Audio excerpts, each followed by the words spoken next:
আসসালামু আলাইকুম। আশা করি সবাই ভালো আছেন। হিউম্যান ফিজিওলজির পার্ট 5 এ আপনাদের সবাইকে স্বাগত। মানব পরিপাকতন্ত্র নিয়ে আমরা ধারাবাহিকভাবে আলোচনা করে আসছি। আজকে পঞ্চমতম পর্বে আমরা মানুষের পরিপাকতন্ত্রের একটি গুরুত্বপূর্ণ অর্গান যকৃত নিয়ে আলোচনা করব। যকৃতকে বলা হয় মানুষের জীবনের কর্মসমুদ্রের পোতাশ্রয়। অর্থাৎ মানুষের শরীরে প্রায় 80% কাজ যকৃত সম্পূর্ণ করে থাকে। অর্থাৎ ফাংশনাল অ্যাক্টিভিটি মানুষের শরীরে যে সমস্ত অর্গানগুলো করে বেঁচে থাকার জন্য তার মধ্যে যকৃতের ভূমিকা সর্বাঙ্গে। এই কারণেই যকৃতকে বলা হয় মানুষের জীবনের কর্মসমুদ্রের পদাশ্রয়। অর্থাৎ শরীরের এমন কোনো কাজ নাই যেখানে যকৃতের ভূমিকা নেই। আমরা বিষয়গুলো নিয়ে বিস্তারিত যখন আলোচনা করব আপনারা বিষয়টি আরো ভালো বুঝতে পারবেন। যকৃত মানুষের উদর গহ্বরের উপরিভাগে ডান দিকে ডায়াফ্রামের ঠিক নিচে ডিউডেনাম এবং ডান বৃক্কের ঠিক উপরে এটি অবস্থান করে। যকৃত এটি মানুষের দেহের সবচেয়ে বড় গ্রন্থি এবং গুরুত্বপূর্ণ গ্রন্থি। একজন প্রাপ্তবয়স্ক মানুষের, বিশেষ করে মেল পুরুষের ক্ষেত্রে এই যকৃতের ওজন প্রায় 1.5 কেজি থেকে 2 কেজি ওজন হয়ে থাকে। সুতরাং বুঝতেই পারছেন মানুষের শরীরে যকৃত যে অঙ্গটা সেটা কত বড় হতে পারে এবং তার ওজন প্রায় 1.5 কেজি থেকে 2 কেজি। এ কারণেই কিন্তু বলা হয় যে মানুষের শরীরে জীবনের কর্মসমুদ্রের পোতাশ্রয়। ডান, বাম, কোয়াড্রেট এবং কোডেট এই 4টি খণ্ডের সমন্বয়ে যকৃত গঠিত।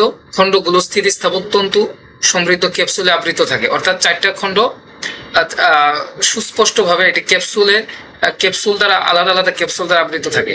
এবং এই যে 4টি খণ্ড বলছি, ডান, বাম, কোয়াড্রেট এবং কোডেট, এই 4টি খণ্ডের মধ্যে ডান খণ্ডটি সবচাইতে বড় এবং এই খণ্ডটি যকৃতের পিঠে পিত্তথলি সংলগ্ন অবস্থায় থাকে।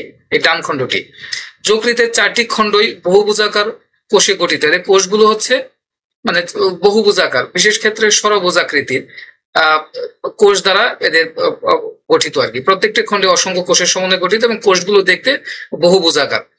যকৃতের কোষগুলো চাকার স্পোকের মতো বিন্যস্ত থাকে। কোষগুলো এক একটি অনুখণ্ড গঠন করে এবং প্রত্যেকটি অনুখণ্ডে থাকে একটি করে কেন্দ্রীয় শিরা। কোষগুলোর গা বেয়ে ক্ষুদ্র ক্ষুদ্র সাইনোসয়েড ও পিত্ত নালিকা প্রসারিত অবস্থায় থাকে।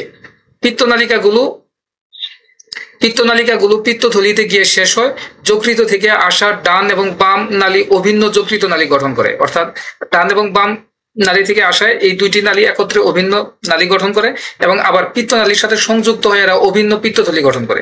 অর্থাৎ ডান, বাম এবং পিত্তথলি এই শাখাগুলো 3টা এসে অভিন্ন পিত্তনালী গঠন করে এবং এগুলো সবগুলো মিলে ভ্যাটারর এম্পুলা, আমরা ওই ডিউডেনামের যে অংশটি রয়েছে, আমরা এর পূর্ববর্তী আলোচনায় ভ্যাটারর এম্পুলার নাম বহুবার বলেছি, আপনারা বিষয়টি লক্ষ্য করবেন। এই ভ্যাটারর এম্পুলা নালীতে এসে ডিউডেনামে উন্মুক্ত হয়। ঠিক আছে। মানব দেহের সবচেয়ে বড় গ্রন্থি যকৃত, যা মানুষের মোট ওজনের প্রায় 3 থেকে 5%। এটি মূলত পরিবর্তনশীল বাহ্যিক অবস্থা সত্ত্বেও দেহের অভ্যন্তরীণ স্থিতি এবং সাম্য রক্ষাকারী অঙ্গ হিসেবে গুরুত্বপূর্ণ ভূমিকা পালন করে থাকে। যকৃতে নানা ধরনের জৈব রাসায়নিক বিক্রিয়া সংঘটিত হয় এবং যা দেহের বিপাক ক্রিয়ার গুরুত্বপূর্ণ ভূমিকা রাখে। যকৃতকে বলা হয় মানুষের দেহের জৈব রসায়নাগার, কারণ মানুষের শরীরে যে বায়োকেমিক্যাল রিয়াকশনের প্রায় 80% কাজ সম্পাদন করে থাকে। এই কারণে জৈব রসায়নাগার বলা হয় যকৃতকে। বিজ্ঞানীদের ধারণা যকৃতে প্রায় 5 শতাধিক জৈব রাসায়নিক বিক্রিয়া সংগঠিত হয়ে থাকে। এটা তো বললাম যকৃতের গঠন এবং তার আংশিক কিছু কাজের কথা বলবো। আমরা যকৃতের পুরো কাজগুলোকে মানুষের শরীরে, যে আমি আগেই বলেছি যকৃতকে বলা হয় মানুষের জীবনের কর্মসমুদ্রের পোতাশ্রয়।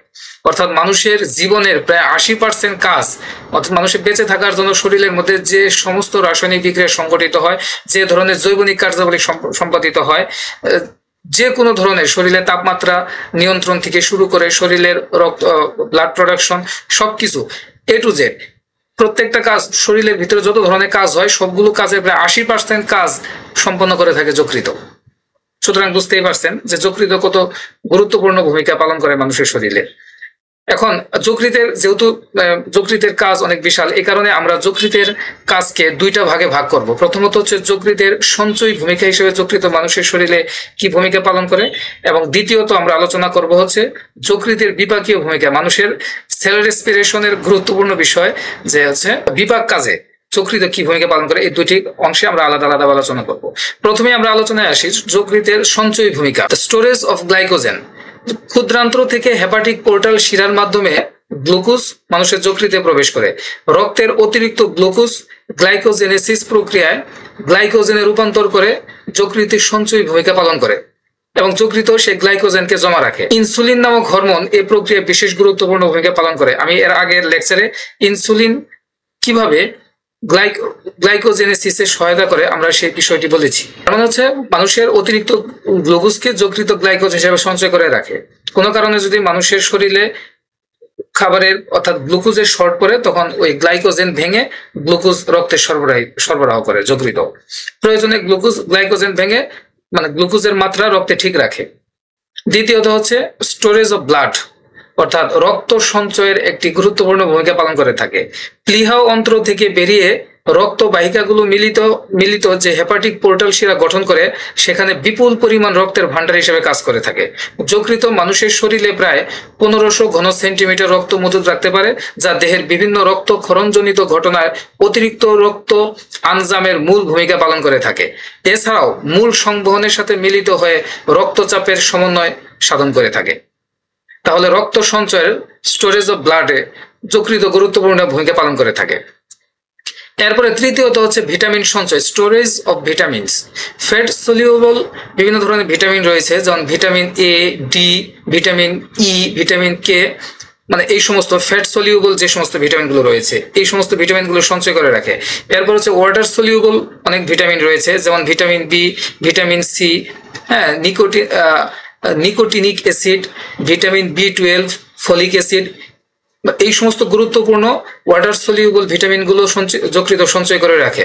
এগুলো মানুষের শরীরে বিভিন্ন ধরনের বায়োকেমিক্যাল রিঅ্যাকশনের জন্য গুরুত্বপূর্ণ ভূমিকা পালন করে থাকে। বি12 এবং ফলিক অ্যাসিড মানুষের লোহিত রক্তকণিকা উৎপাদনে বিশেষ ভূমিকা পালন করে থাকে। লোহিত রক্তকণিকা মানুষের শরীরে বাচ্চাদের ক্ষেত্রে অর্থাৎ 5 বছর বয়স পর্যন্ত এটা উৎপন্ন করে প্লীহায়, এবং পরবর্তীতে 5 বছরের পর থেকে এই লোহিত রক্তকণিকা উৎপাদনের দায়িত্ব চলে যায় হচ্ছে মানুষের বন মেরুতে আর কি, অর্থাৎ অস্থিমজ্জায়।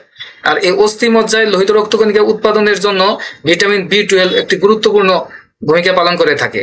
আর এই ভিটামিন বি12 যকৃত সঞ্চয় করে রাখে। আশা করি বিষয়টি বুঝতে পেরেছেন। আচ্ছা, এরপরে হচ্ছে আমরা যদি বলি খনিজ দ্রব্য সঞ্চয়, স্টোরেজ অফ মিনারেলস। বিভিন্ন ধরনের মিনারেল সঞ্চয় করে রাখে যকৃত। সুস্থ দেহের জন্য আমাদের প্রয়োজনীয় খনিজ পদার্থ থাকে, যেমন কপার, জিঙ্ক, কোবাল্ট, মলিবডেনাম প্রভৃতি যে আয়ন সমূহ, অ্যাজট, পটাশিয়াম এবং আয়রন আয়ন যকৃত সঞ্চয় করে রাখে। সুতরাং সঞ্চয় ভূমিকা হিসেবে যকৃতের গুরুত্ব অপরিসীম। এরপরে হচ্ছে পিত্ত রস সঞ্চয় করে রাখা বা পিত্ত রস উৎপাদন। যকৃতই পিত্ত রস উৎপন্ন করে থাকে, যেটার প্রধান উপাদান হচ্ছে সোডিয়াম বাইকার্বনেট, যেটা হচ্ছে ফ্যাট সলিউবলের ক্ষেত্রে এই পিত্তরস গুরুত্বপূর্ণ ভূমিকা পালন করে থাকে। এই পিত্তরস উৎপন্ন করে থাকে যকৃত পিত্তরস উৎপন্ন করে পিত্তথলিতে জমা রাখে। যকৃত কর্তৃক উৎপন্ন পিত্তরস যকৃতের ডান খণ্ডাংশের নিচে অবস্থিত পিত্তথলিতে জমা রাখে। লিপিড এবং অ্যামাইনো অ্যাসিড সঞ্চয় করে রাখে। রক্তের অতিরিক্ত লিপিড গ্লাইকোলিপিড হিসেবে যকৃত জমা রাখে এবং যকৃত অ্যামাইনো অ্যাসিডকেও মজুত করে রাখতে পারে। সুতরাং এগুলোই হচ্ছে যকৃতের সঞ্চয়ী ভূমিকা। আমরা এই পর্যায়ে যকৃতের আরেকটি যে ধাপের কথা বলেছিলাম, দ্বিতীয় ধাপটি, সেটা হচ্ছে যকৃতের বিপাকীয় ভূমিকা।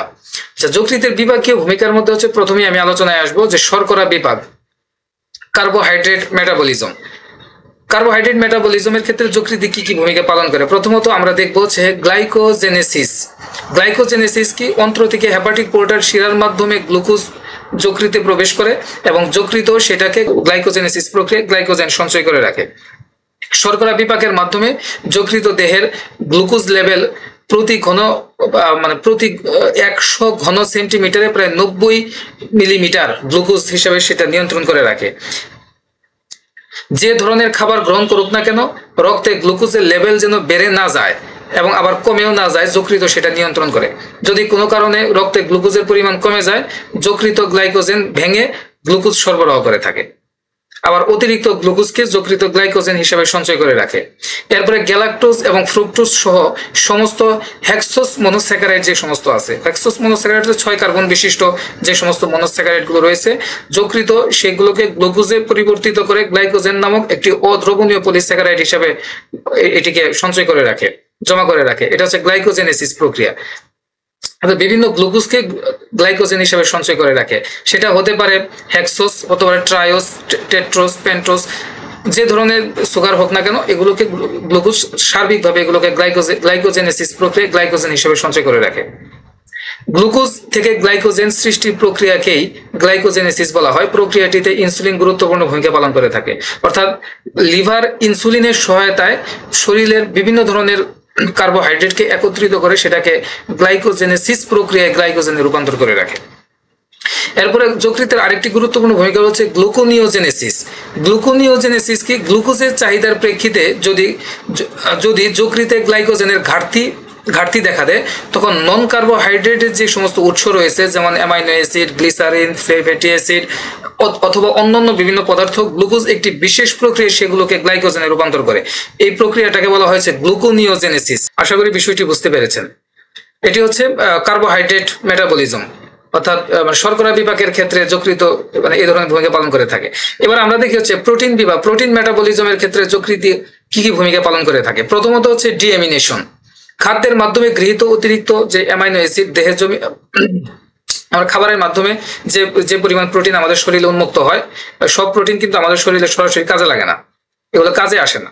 তখন কি হয় যে যখন দেহে প্রোটিন সংশ্লেষ এবং গ্লুকোনিওজেনেসিসের জরুরি ভিত্তিতে প্রয়োজন নেই, তখন অতিরিক্ত অ্যামাইনো অ্যাসিড যে বিশেষ প্রক্রিয়া যকৃত সেটাকে শরীর থেকে অপসারণ করে। এই প্রক্রিয়াটাকে বলা হচ্ছে ডিএমিনেশন। অর্থাৎ অতিরিক্ত প্রোটিনকে শরীর থেকে লিভার একটি বিশেষ প্রক্রিয়া শরীর থেকে দূরীভূত করে, তখন এই প্রক্রিয়াটাকে আমরা বলেছি ডিএমিনেশন। খুবই গুরুত্বপূর্ণ একটি বিষয়। অতিরিক্ত প্রোটিনকে শরীর থেকে সরিয়ে দেয়। এরপরে হচ্ছে প্লাজমা প্রোটিন উৎপাদন, মানুষের শরীরে প্রোডাকশন অফ প্লাজমা প্রোটিন। প্লাজমার অন্যতম অত্যাবশ্যকীয় উপাদান হচ্ছে প্লাজমা প্রোটিন, যেটার মধ্যে থাকে অ্যালবিউমিন, গ্লোবিউলিন ইত্যাদি জাতীয় প্রোটিন। অধিকাংশ প্লাজমা প্রোটিন যকৃতের অ্যামাইনো অ্যাসিড থেকে সংশ্লিষ্ট হয়। যকৃত অ্যামাইনো অ্যাসিডকে সংঘবদ্ধ করে এটাকে বিভিন্ন ধরনের প্রোটিন তৈরি করে, এবং এইসব প্রোটিন মধ্যে অ্যালবুমিন এবং গ্লোবিউলিন রক্তের ভিতর দিয়ে ক্যালসিয়াম, পিত্ত লবণ এবং কিছু স্টেরয়েড হরমোন বহন করে থাকে। গ্লোবিউলিনগুলো ইমিউন সিস্টেমকে সুরক্ষা দেয় এবং রক্ত জমাট বাঁধার ফ্যাক্টর হিসেবে থ্রম্বিন, ফিব্রিনোজেন অত্যন্ত গুরুত্বপূর্ণ প্লাজমা প্রোটিন তৈরি করে থাকে। হচ্ছে ফ্যাট মেটাবলিজমের ক্ষেত্রে লিভারের ভূমিকা কি। ফ্যাট, মানুষের শরীরে যে ফ্যাট জমা রাখার বদলে লিভার এগুলোকে পরিশোধন এবং পরিবহনে নিয়োজিত থাকে।